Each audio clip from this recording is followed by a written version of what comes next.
उपासनेचे महत्त्व. प्रश्न 1. कोणत्याही उपासनेची एकसमान सार्वत्रिक फळे का मिळत नाही? उत्तर. समजा 1000 लोकांनी एकच धार्मिक किंवा आध्यात्मिक काम्य उपासना म्हणजे इच्छा पूर्ण होण्यासाठी केलेली उपासना एकाच वेळी शक्य तितक्या एकसमान इंटेन्सिटीने केली तरी त्यातील काही लोकांना उत्तम अनुभव, काहींना संमिश्र अनुभव तर काहींना शून्य अनुभव येतात. यामागचे कारण प्रत्येकाच्या कार्मिक अकाउंटमध्ये दडलेले आहे. प्रत्येक उपासनेला प्रासादिक भाग असतोच, म्हणजे त्याची विशिष्ट फळे मिळतातच. स्तोत्राची फलश्रुती असते तसं. पण प्रत्येक व्यक्तीचे एक विशिष्ट कर्म तो भोगत असतो. ते निरनिराळे असते. त्यामुळे ज्यांचे भोग टेक्निकली संपत आले आहेत अशांना उपासनेची हुकमी फळे मिळतात. ज्यांचे नकारात्मक कर्मभोग अजूनही शिल्लक आहेत अशांना सकारात्मक अनुभव येत नाहीत. प्रश्न क्रमांक 2.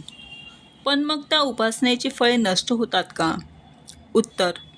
नाही. ती फळे किंवा ऊर्जा कधीच नष्ट होत नाही.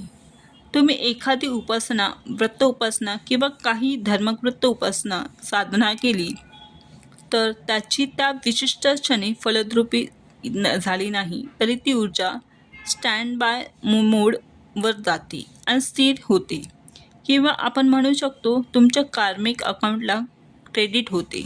पण त्यानंतर भविष्यात योग्य वेळी किंवा कर्म सिद्धांतानुसार श्रेयस्कर किंवा अतितीव्र गरजेच्या क्षणी ती कामी येते. हे सत्य आहे, ज्याला आपण पूर्व पुण्याई म्हणतो.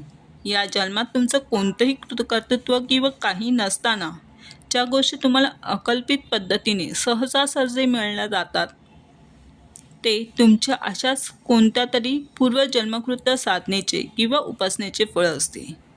हे शुभकर्माच्या बाबतीत लागू होते.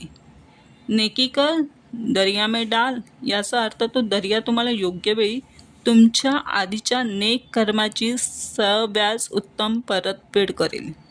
याविषयी शंका बाळगू नये. श्री स्वामी समर्थ.